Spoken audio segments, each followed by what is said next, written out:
Khandanam bhava bandhanam jaga bandhana bande tamay niranjana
Bhava Shaga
जगत तारण प्राणार्पण जगत तारण कृतन कले door वाञ्छन काम काञ्चन अति निन्दित इन्द्रिय राग त्यागीश शरम हे नार वार त्यागीश शरम हे नार वार देह पदे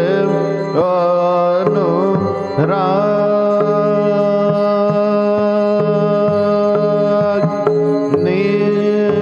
निर्भय गात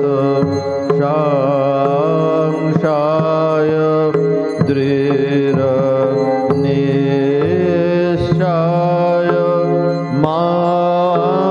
मानस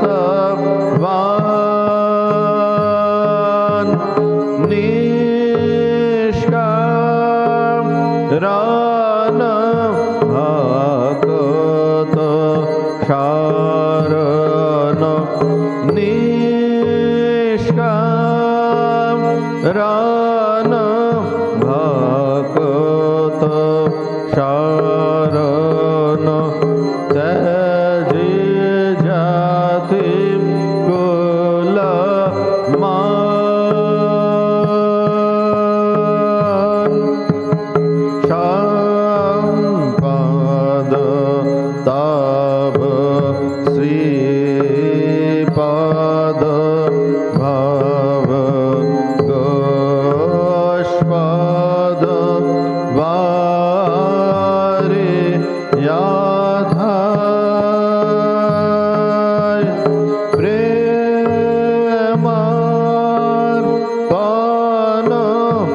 दर्शन प्रेमार्पण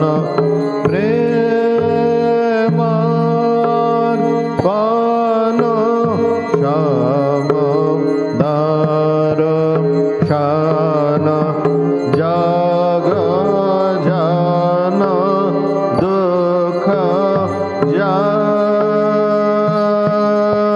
जाय संपद तब श्रीपद भव गोष्पद वारि याथाय प्रेमार्पण समदर्शन प्रेमार्पण समदर्शन जग जन दुख जाय नमो नमो प्रभु वाक्यमनातीत नमो नमो प्रभु वाक्यमनातीत मन वचनैका धार प्रभु मन वचनैका धार ज्योतिर ज्योति उज्जल हृदय कंदर ज्योतिर ज्योति उज्जल हृदय कंदर तुमि तम भंजन हार प्रभु तुमि तम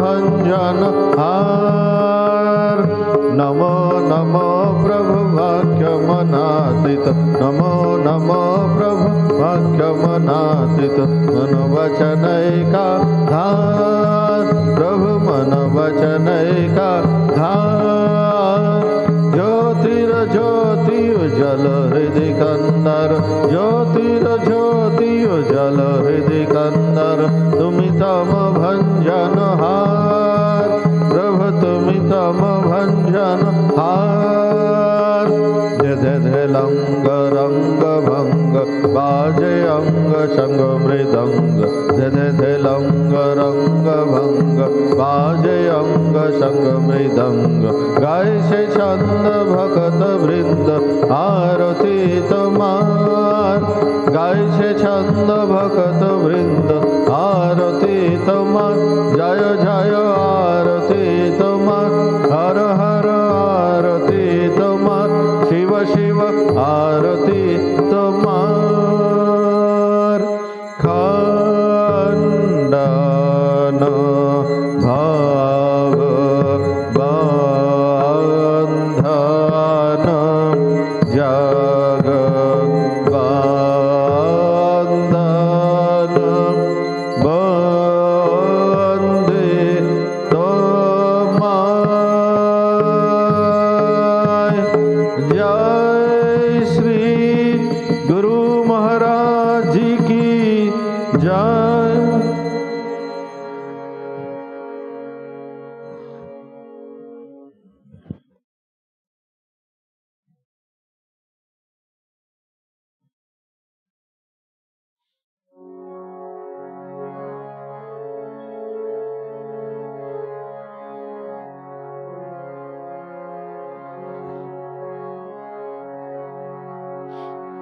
ओम ह्रीं ऋतं त्वमचलो गुणजित् गुणेभ्यः नक्तं दिवं सकरुणं तव पाद पद्मं मोहं कषं बहुकृतं न भजे यतोऽहं तस्मात् त्वमेव शरणं मम दीन बन्धो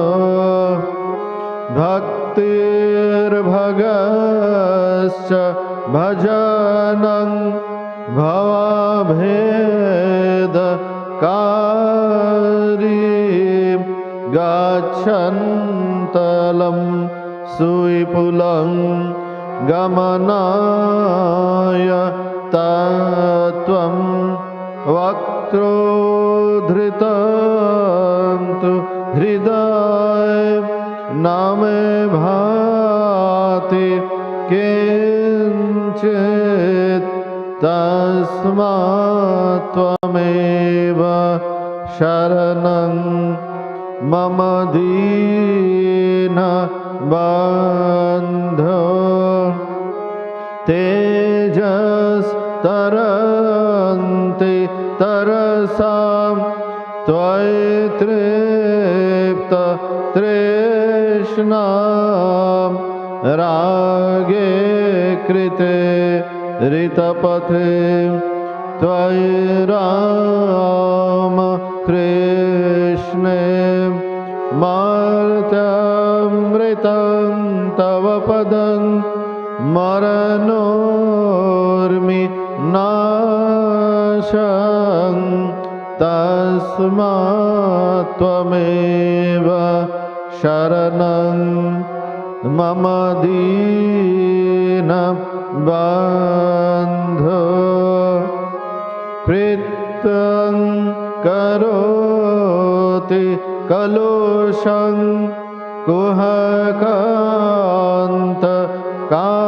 कुहकान्तकारी शान्तं शिवं सुविमलं तव नाम नाथ यस्मादहं तु अशरणो जगदेकगम्य तस्मात् त्वमेव शरणं मम दीन बन्धो ॐ स्थापकाय च धर्मस्य सर्वधर्म स्वरूपिणे अवतार वरिष्ठाय रामकृष्णाय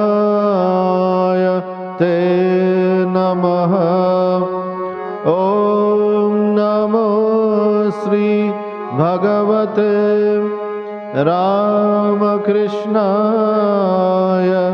नमो नमः।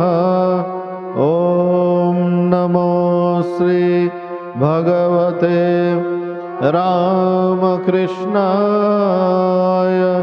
नमो नमः। ॐ नमो श्री भगवते रामकृष्णाय नमो नमः।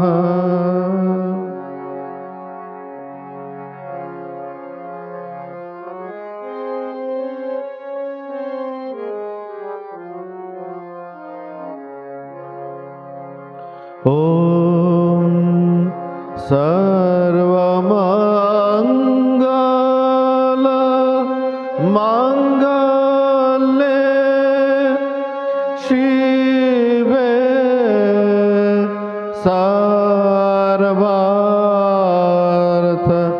साधिके शरण्ये त्र्यम्बके गौरी नारायणी नमोस्तुते। सृष्टि स्थिति विनाशानां शक्ति भूते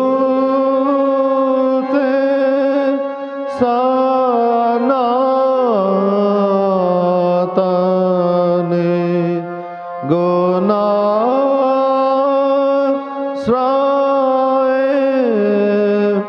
गुणमये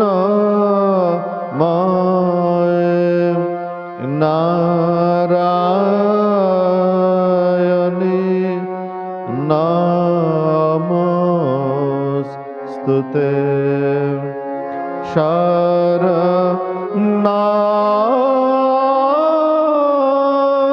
शरणागत दीनार्त परित्राण परायणे सर्वस्यारति हरे देवी नारायणी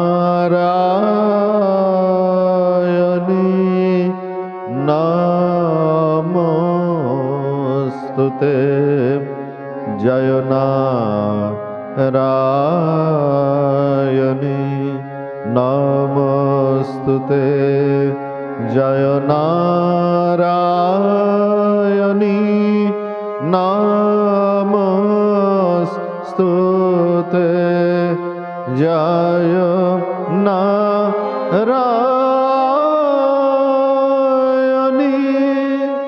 नमोस्तुते।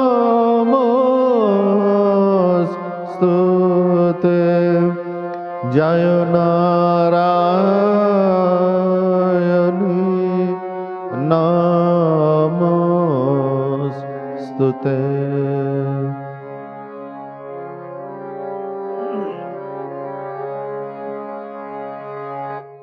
जय महामाई की जय। जय भगवान श्री रामकृष्ण देव की जय। जय स्वामी जी महाराज जी की जय।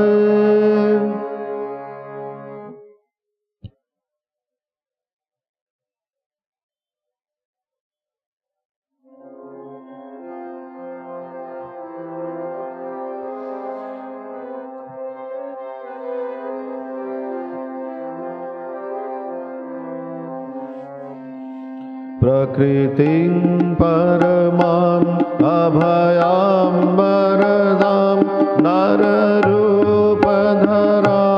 जनतापहरां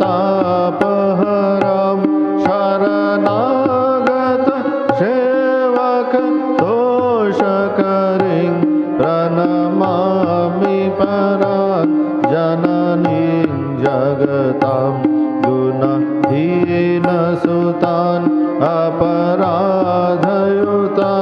कृपयाद्दसमुद्धर मोहगतं तरणिं भवसागर पारकरिं प्रणमामि परां जननीं जगतां विषयं कुसुमं परिहृत सदा चरणाम्बुरुहामृत शान्तिसुधां पिबभृङ्गमनो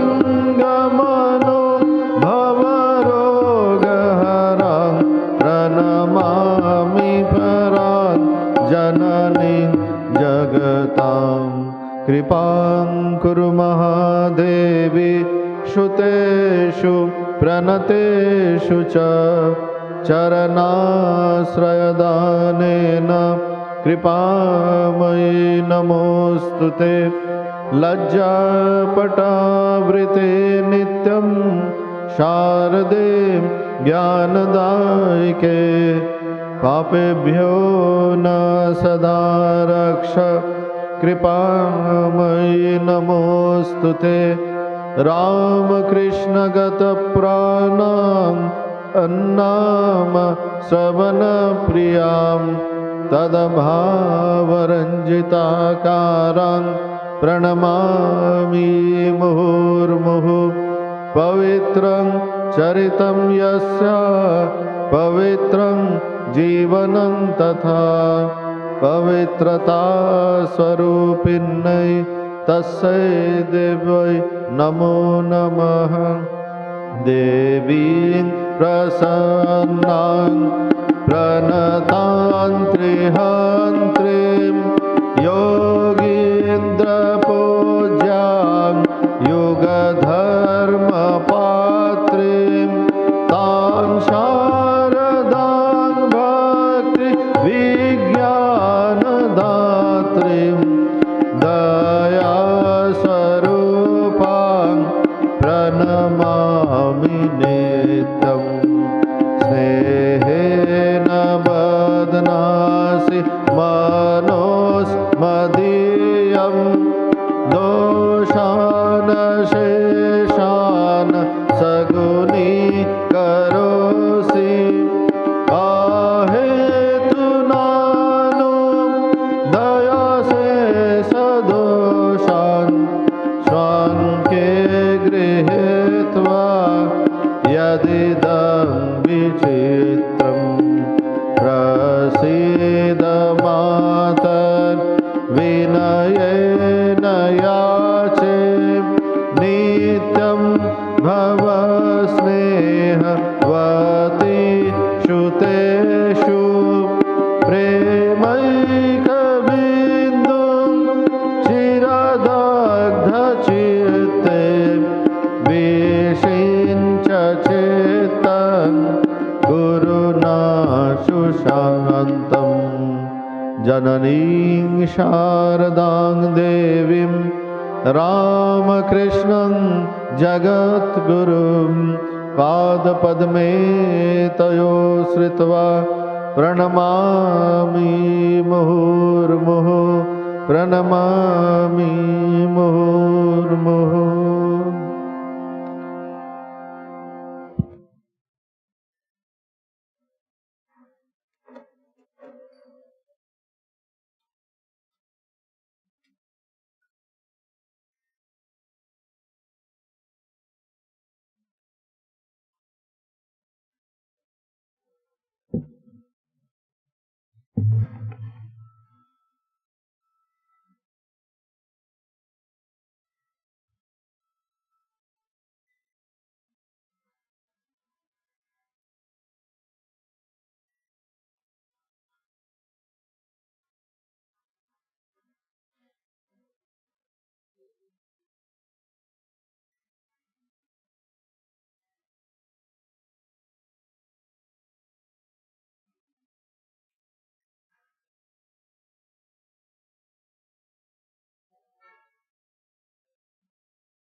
Check. Hello.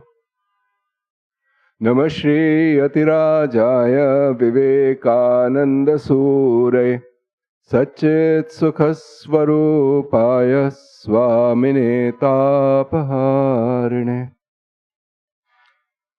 So we had started on this lecture by Swami Vivekananda on realization, which is a free rendition of the Kathopanishad.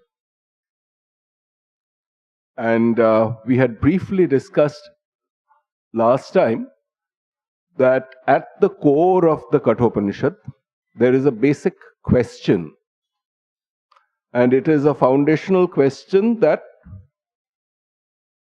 is intrinsically related to all of us. If this is not a question that is real, if it is just an abstract issue for intellectual ratiocination, speculation, then it would not be of much value in the long run. However, the question that is asked is fundamental and existential. It relates to our day-to-day existence in a very intrinsic way. What is the question? And this is what is there in the... We had stated this last time. Let me just repeat it.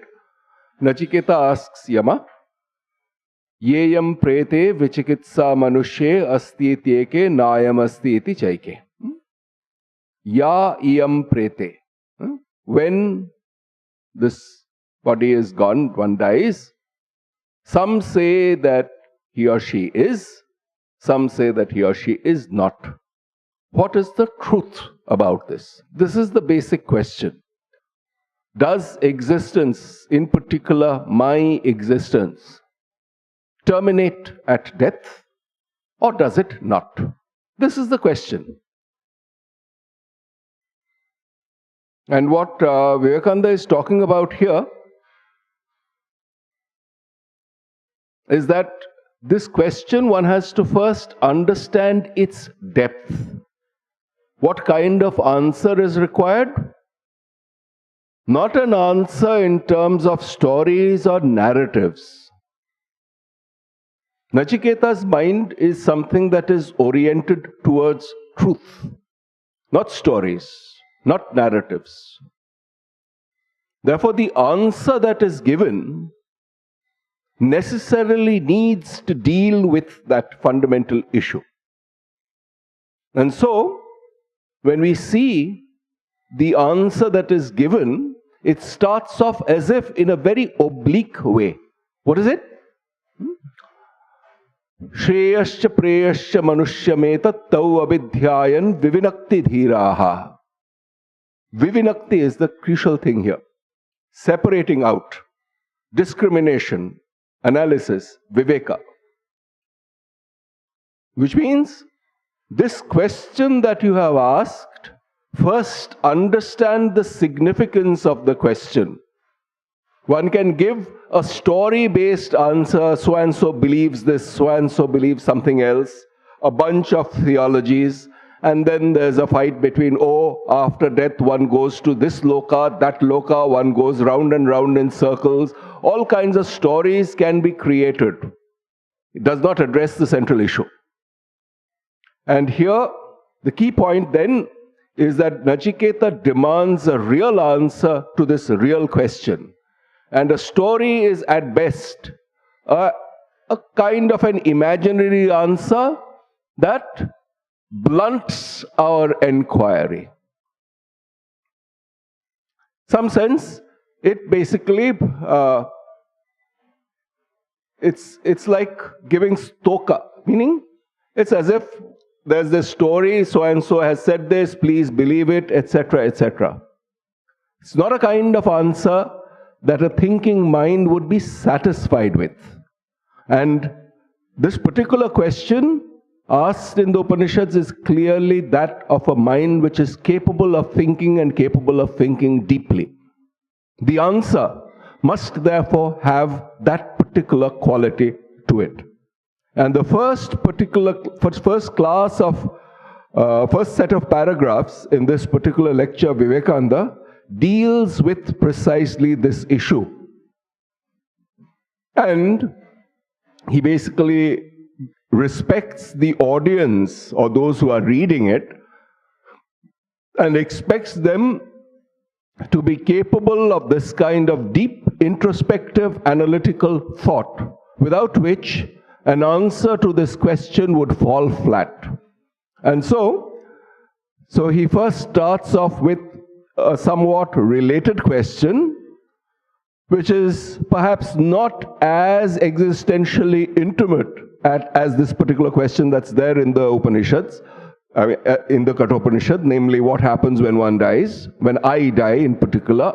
It's not that intimate, but it's essentially asking and it's preparing the ground for this question. So what is it? So what's the question that's implicit in the first few paragraphs of this lecture? It's basically we look around and we see this world around us, and the broad question arises, where does this world come from?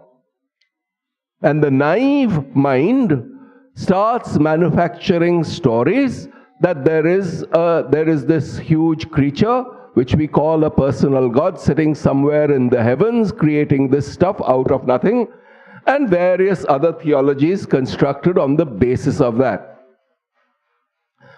These stories or these answers are okay as far as they go, but they do not address the fundamental question that is asked, and that's what Vivekananda is building up here. And essentially he says that the answer does not go to the heart of the issue. That's what he is talking about here. Yeah? And that's why he says basically the kind of answers that we give are extremely anthropomorphic, which means it assumes that, well, I am a human being and the world is therefore subject to this particular prejudice that I have of thinking myself as a human being, and it must therefore give an answer in those terms. It has to give me an answer in very personal terms to me as a human being. Yeah? What is the approach? What is the correct approach? It basically trying to understand that yes, it is true that I think of myself as a human being, and therefore I come with my set of prejudices, set of preconceived notions, which is what prompts me to seek anthropomorphic answers that appease the vanity of human beings, of man. But if we are to find a true answer, then the attempt is not to be to make the world subordinate to human prejudices, but rather to analyze our prejudices carefully and deeply, remove them, de-anthropomorphize ourselves. So instead of making the world subscribe to my prejudices, the idea is to get rid of my prejudices so that we can see the world as it is in its own right. This particular change of emphasis from personal to universal is a guiding motive a universal theme in Vedanta. It is what gives rise to these two kinds of knowledge, what is called Purusha Tantra and Vastu Tantra. Purusha Tantra means subject to opinion, narrative. Yeah, it depends very much on the person. The other is Vastu Tantra or objective knowledge. Knowledge in itself. What is the property of the thing from its own intrinsic point of view? Not making the world subject to my prejudices, but removing mine so that I can perceive the truth. It is this removal of prejudice, removal of bias, that we can call de-anthropomorphization. Yes?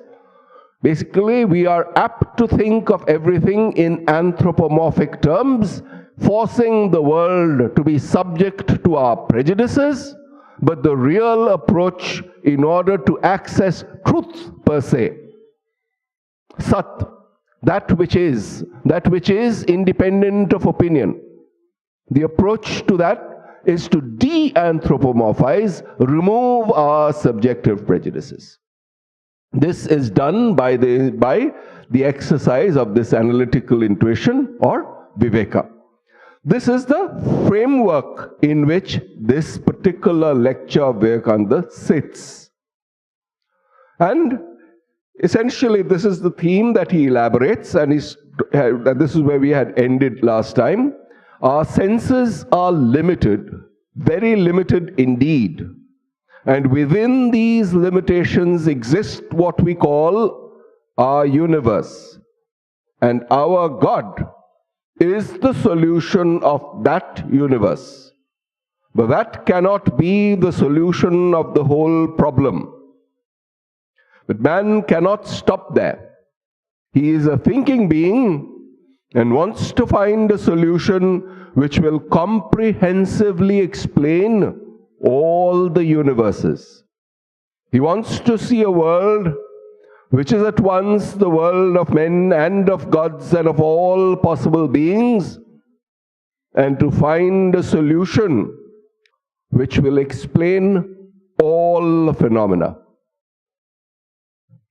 This is essentially stating that same thing, the desire in the heart of a thinking being, not to be confused, not to be waylaid by these stories that are enough to allay the enquiry of children, but to hold on to that enquiry till one gets at the truth.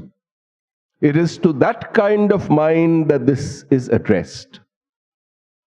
And so, the solution then does not lie in these our human answers to questions like, everything in anthropomorphic terms.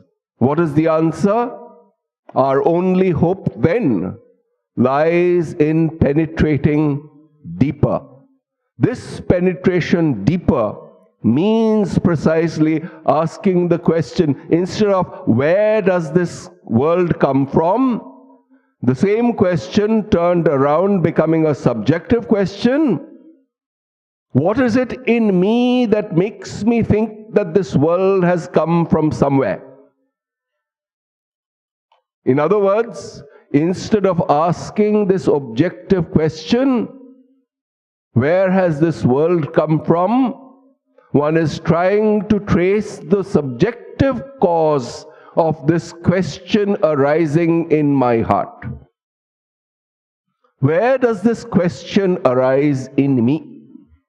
Why is it that I am asking this question?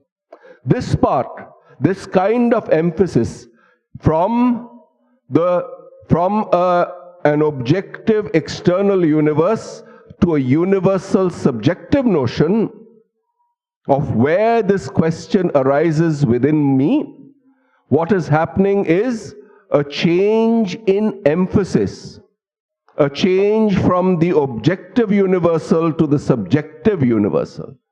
What is it that is universal in all of us that prompts us to ask such questions? Where do these questions arise in us? It is a scientific study, in the best sense of the term, of subjective phenomena. What is universal in them? Where do they arise from? And this is what penetrating deeper is. It does not mean you go outside and probe into the earth by digging into it using tools. It's really asking ourselves, digging deeper into our own psyche. That's the issue. And then he goes on giving the answers. The early thinkers discovered that the further they were from the center, the more marked were the variations and differentiations, and that the nearer they approached the center, the nearer they were to unity. The nearer we are to the center of a circle, the nearer we are to the common ground in which all the radii meet. And the farther we are from the center, the more divergent is our radial line from the others. The external world is far away from the center, and so there is no common ground in it where all the phenomena of existence can meet. At best, the external world is but one part of the whole of phenomena. There are other parts, the mental, the moral, and the intellectual, the various planes of existence. And to take up only one and find a solution of the whole out of that one is simply impossible. We first, therefore, want to find somewhere a center from which, as it were, all the other planes of existence start, and standing there, we should try to find a solution. That is the proposition. And where is that center? It is within us. The ancient sages penetrated deeper and deeper until they found that in the innermost core of the human soul is the center of the whole universe. All the planes gravitate towards that one point. That is the common ground, and standing there alone can we find a common solution. So the question, who made the world, is not very philosophical, nor does its solution amount to anything. They're very bold expressions, essentially saying that usual theologies that organized religions give out are at best children's stories, stories that could allay the non-thinking or minds which are not particularly given to deep thought, deep enquiry. The enquiring mind is not going to be satisfied by these stories, be they Puranas, be they anything. It needs basically food for enquiry, and what is being said here is that this kind of enquiring mind was indeed there. And this kind of enquiring mind, what did they do? They probed deeper. Where did they probe? They did not they did not probe deeper outside, but they probed inside into their own psyche, and saw precisely this, that this center of existence in us, when we say something, when we ask these questions, where does this world come from, etc., etc., what we are assuming first is that this world exists in some naive sense. But then, this naive sense is not satisfactory enough. And instead of asking, where does this world come from, who created this world, the question becomes much more fundamental. Basically becomes, what do I mean when I say that this world exists? What do I mean when I say that I exist? This question is really at the foundation of this field of philosophy called ontology. What does existence mean? Similarly, epistemology. What does it mean to say that something is true? But here, what is being posited is not that you capture it in some kind of intellectual framework and then go on arguing about it for ages. The only purpose that such discussions can have is a certain greater measure of clarity, nothing more. The real probing has to be done within oneself. There is, so to speak, an experimental aspect to this enquiry, except that the laboratory that we conduct this enquiry in is this subjective psychophysical being. So when we are asking not where does this world come from, but what is it in me that prompts me to say that the world exists, what is happening is that instead of moving around mindlessly in the world, we are mindfully conducting this experiment of probing into our own psyche, using this psychophysical being as the laboratory.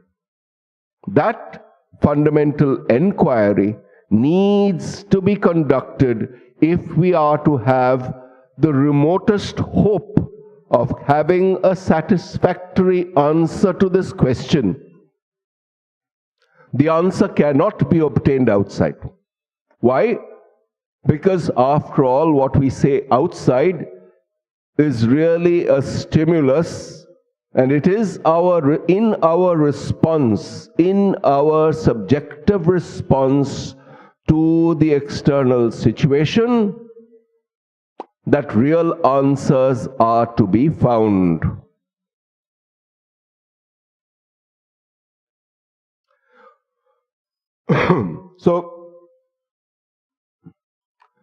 So here it's basically, he said this. So where does this? So in that, in this particular paragraph, there was a subtle hint of where does this practice lead us. It says something like this: all the planes gravitate towards that one point. Yeah.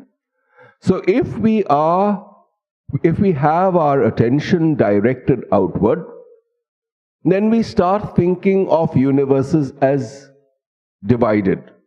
There is a physical universe, there is a planet, there is this, there is one solar system, there is a galaxy, etc.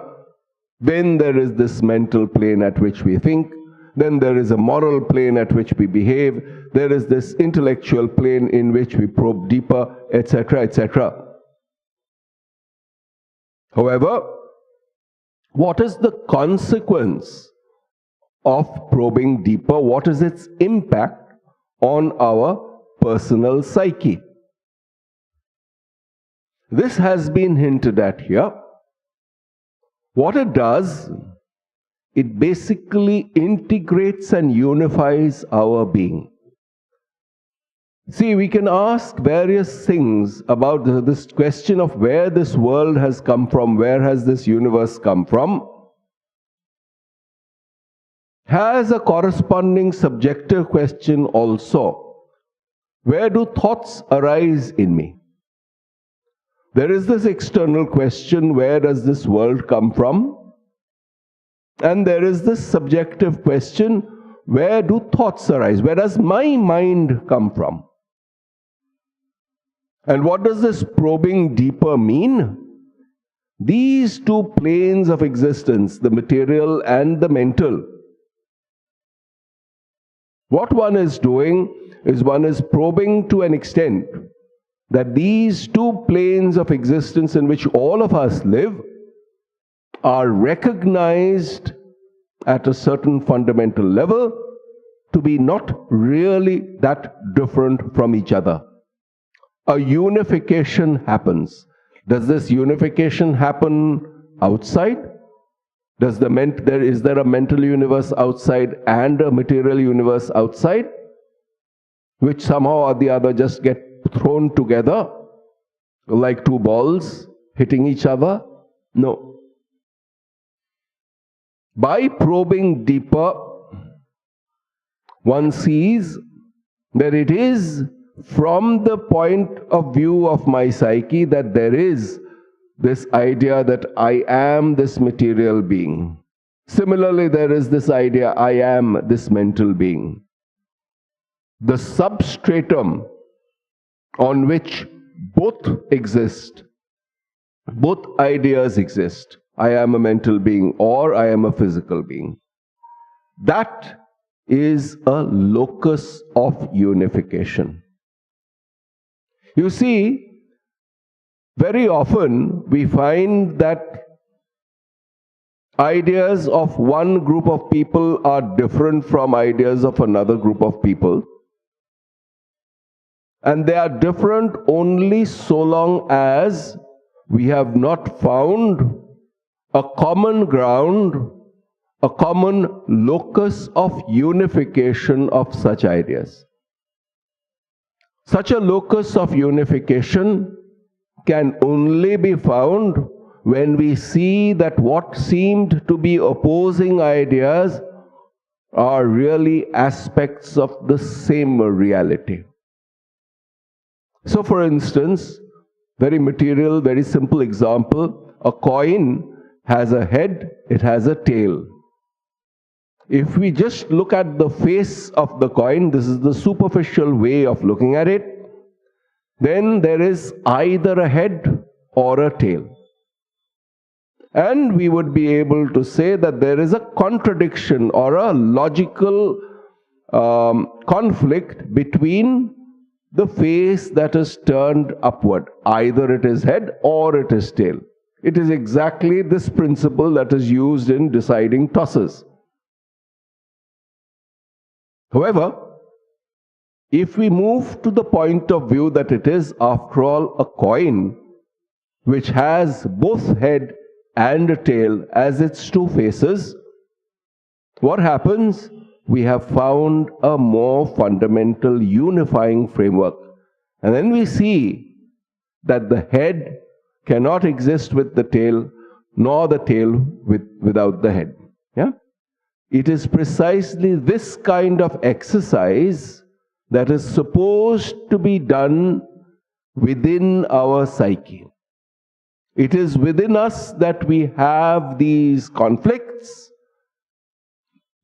They cannot be resolved by pitching one set of opinions against another. They can be resolved by probing deeper and asking, where do these conflicting opinions come forth from? That locus of unification is to be identified, and there these things get integrated together. That is what one is being prompted to do here. Yeah? And this is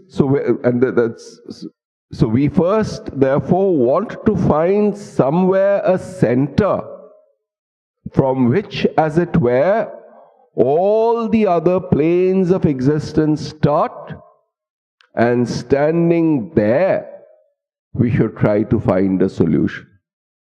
Not a solution in terms of superficial thinking, but in terms of asking, Where do these thoughts come from? Where do they unify? That is the proposition. And where is that center? So the origin of the world is not sought outside. Where is that center of existence? It is within us. The ancient sages penetrated deeper and deeper until they found that in the innermost core of the human soul is the center of the whole universe.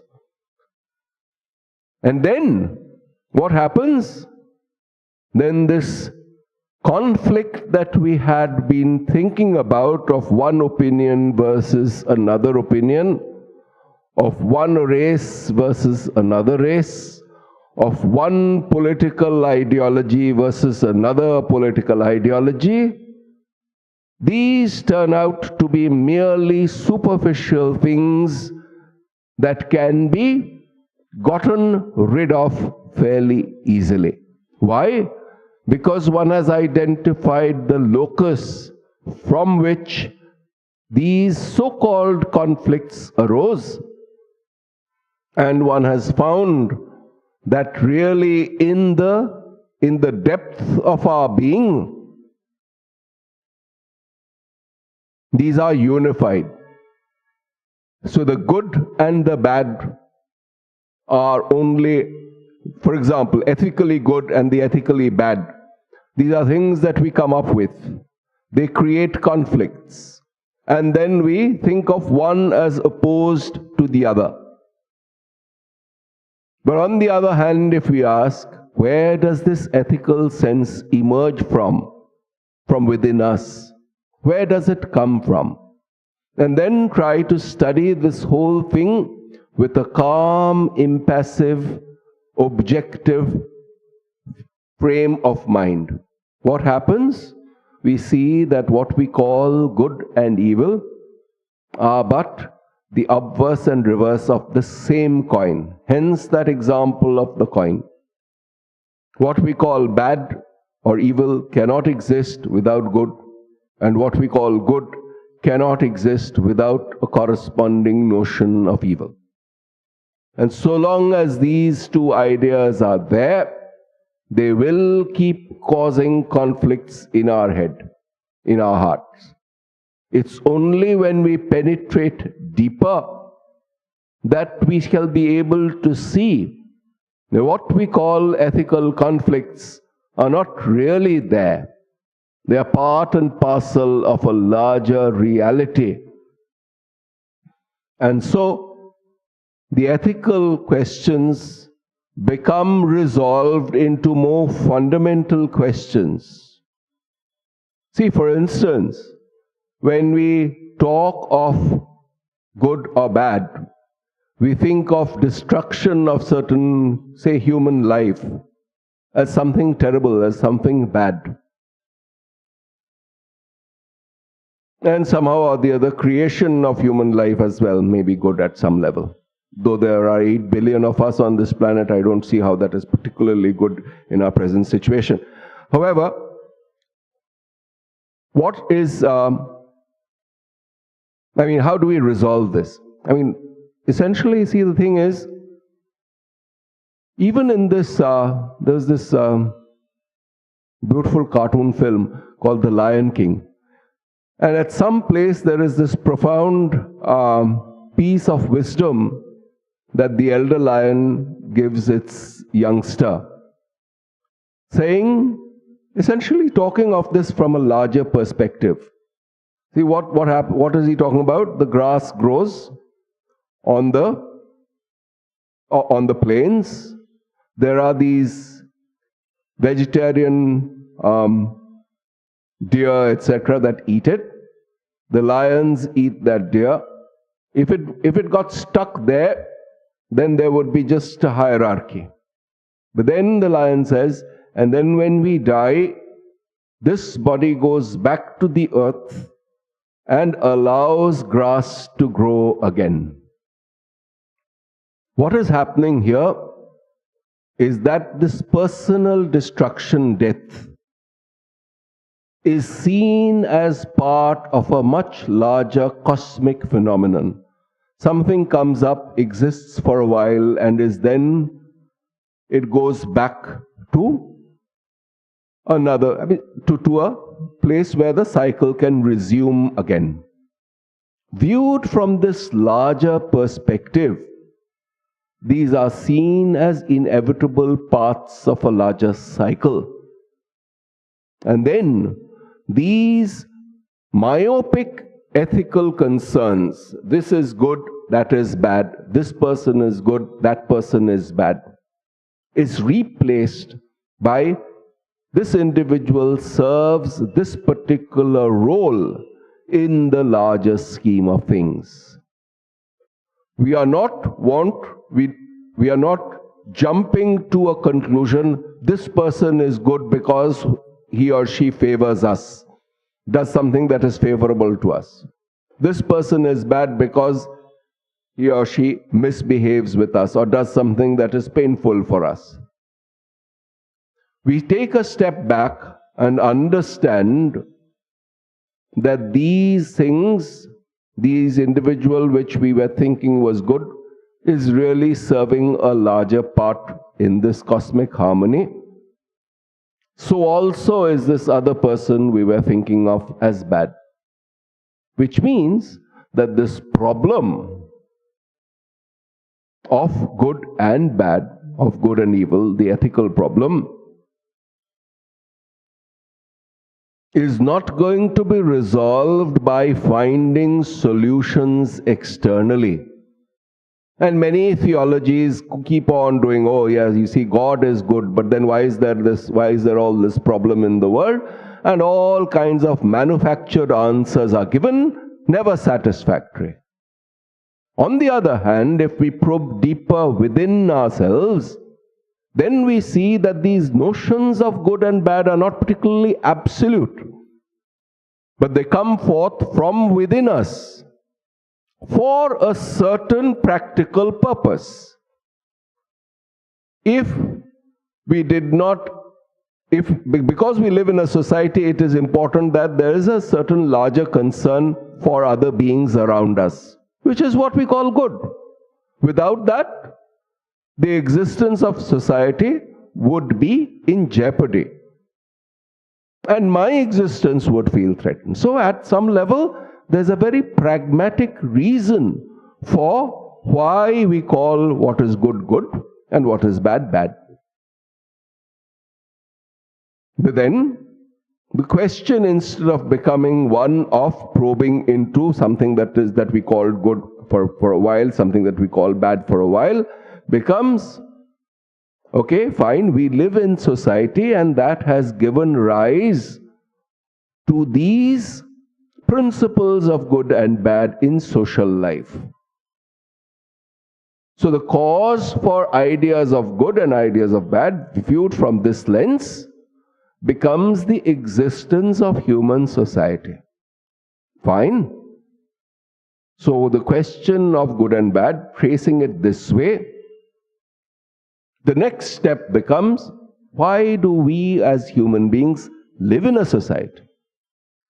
What is it in us that makes us gravitate towards a collection of people staying together with common concerns? And we have various answers to that, basically a division of labor, etc., various things. But a more fundamental answer is that different human beings living in this society, there is something common which allows people to bind together as a society. And where is that? See, if one starts probing there, then what has happened? Instead of unifying just good and bad, what has happened is that we have found a locus within ourselves, which is something that is common to all human beings living in society. We have found a point of unification. And therefore, this superficial conflict that gives rise to fighting between nations and nations, between one organized religion and another organized religion, between one group of people speaking one language and another group of people speaking another language, all that is automatically removed. Yada sarvam atma eva abhut tatra kenakam pashyet kenakam jigre. Yeah, so this particular unity is something of unity of existence, is a theme that keeps coming up in different Upanishads. Yeah? So what is a summary of all this? It's basically saying that so far this is really setting the stage. We have not yet started with the Upanishad per se, but it's basically hinting at where the Upanishad is coming from, where it is headed. First, there is a basic fundamental question that the Upanishad raises, which is basically what happens when we die. And what does it really mean? That's a basic underlying question. And Vivekananda here is essentially addressing that enquiring mind, and therefore setting the stage for the kind of answer that will be given. Basically saying, don't be satisfied with these superficial answers of stories or categorizations, but probe deeper to find that unification. In other words, there is a subjective experimental content, something to be done. And that something to be done is this probing deeper into our own psyche with a view towards finding truths, where these so-called superficial conflicts get resolved by finding the locus of unification. Om Shanti Shanti Shanti Harihi Om Tat Sat Shri Ramakrishna Arpanamastu.